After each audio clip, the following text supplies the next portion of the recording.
নুপুরের দাম 1000 টাকা হলেও তার স্থান পায়ে, আর টিপের দাম 1 টাকা হলেও তার স্থান কপালে। ইতিহাস সাক্ষী, লবণে কখনো পোকা ধরেনি, কিন্তু মিষ্টিতে প্রতিদিনই ধরে, পিঁপড়াও ছাড়ে না। মানুষ সোজা পথে চলতে চায় না, বাঁকা পথেই আগ্রহ বেশি। তাই তো মদ বিক্রেতাকে কোথাও যেতে হয় না, কিন্তু দুধওয়ালাকে বাজারের দ্বারে দ্বারে ঘুরতে হয়। আমরা দুধ বিক্রেতাকে বলে থাকি, দুধে পানি মেশাননি তো? আর মানুষ মদে প্রতিনিয়তই পানি মিশিয়ে খায়। আজ পর্যন্ত মানুষকে এতটুকুই চিনলাম। কচুপাতা দেখেছেন নিশ্চয়ই, উপরে সবুজ আর ভেতরে চুলকানিতে ভরা। ঠিক তেমনি কিছু মানুষ আছে, বাইরে থেকে দেখতে ভীষণ সুন্দর পরিপাটি, কিন্তু ভিতরটা আবর্জনায় ভরা। সাপ দুধ খেয়ে বিষ উগরে দেয়, আর গরু ঘাস খেয়ে দুধ দেয়। সুতরাং দোষ কিন্তু খাবারের নয়, পার্থক্যটা স্বভাবের।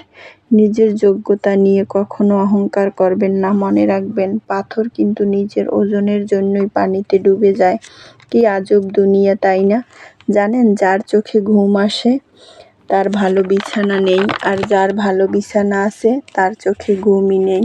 যার মনে দয়া আছে তার কাছে দেওয়ার মতো কিছুই নেই, আর যার মনে দয়া নেই, দেওয়ার মতো অনেক কিছুই আছে, তার দেওয়ার মতো মনটাই নেই। আসসালামু আলাইকুম এভরিওয়ান, সবাই কেমন আছেন? আশা করি ভালো আছেন। আলহামদুলিল্লাহ, আমি অনেক ভালো আছি।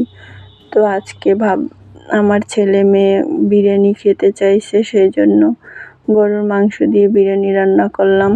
তো বিরিয়ানিটা কেমন হয়েছে কমেন্টে জানাবেন। ভালো লাগলে লাইক, কমেন্ট, শেয়ার দিয়ে পাশে থাকবেন। আর যারা ইউটিউব চ্যানেল থেকে দেখছেন তারা আমার চ্যানেলটাকে সাবস্ক্রাইব করে দেবেন।